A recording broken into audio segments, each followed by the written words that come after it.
The solid state chapter में हमने आपको दो प्रकार के छिद्र बताया था। तो वाइड्स मतलब छिद्र होता है, एक पहला टेट्राहेड्रल, दूसरा ऑक्टाहेड्रल। तो टेट्राहेड्रल में हमने आपको समझाया था कि तीन गोला के ऊपर एक चौथा गोला कुछ इस प्रकार रखा जाता है और ये गोला रखने के बाद भी बीच में छिद्र दिखाई देता है। ये 3D स्ट्रक्चर है, इसमें आपको क्लियर छिद्र दिखाई देगा। वहाँ रेखीय रूप में समझ में नहीं आया था, लेकिन यहाँ देखिए क्लियर रूप से यहाँ पर छिद्र आपको दिखाई दे रहा है और किस प्रकार घूम रहा है। ये वॉइड है, इसे टेट्राहेड्रल वॉइड या चतुष्फलकीय छिद्र कहा जाता है। और इसके चारों तरफ गोला घूम रहा है, कुछ इस प्रकार के छिद्र दिखाई दे रहा है।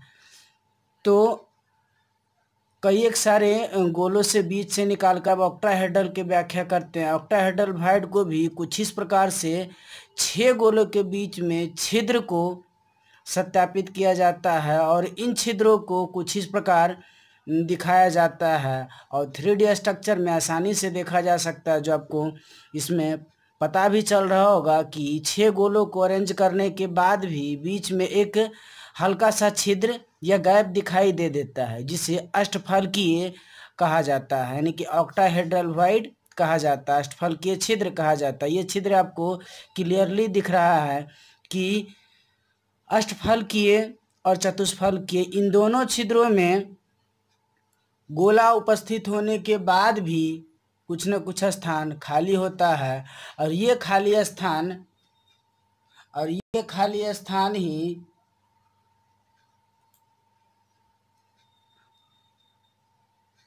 छिद्र के व्याख्या करता है। और ये छिद्र जनरली दो प्रकार के ही होता है, चतुष्फलकीय और अष्टफलकीय।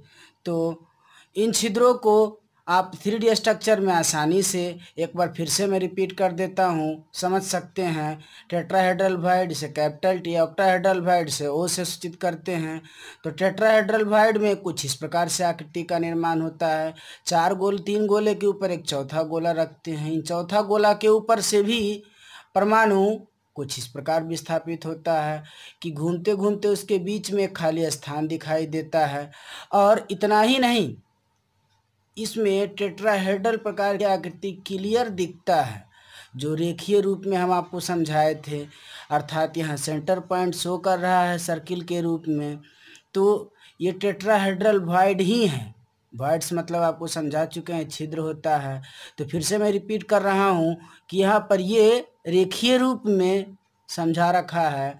फिर ऑक्टाहेड्रल वॉइड भी ठीक उसी प्रकार रेखीय रूप में और 3D के रूप में भी समझा रखा है। तो आई होप आपको दोबारा रिपीट करने के बाद ये दोनों वॉइड ऑक्टाहेड्रल और टेट्राहेड्रल आसानी से समझ में आ गया होगा कि ये छिद्र आखिर गोलों के बीच में किस प्रकार बनता है। तो आप इसे देखिए और अच्छा लगे तो खूब शेयर करिए, क्योंकि ये 3D आकृति है, किसी भी बच्चों को बहुत आसानी से समझ में आ जाएगा। तो आज के लिए 3D स्ट्रक्चर में इतना ही। अभी आपको और भी 3D स्ट्रक्चर देने हैं।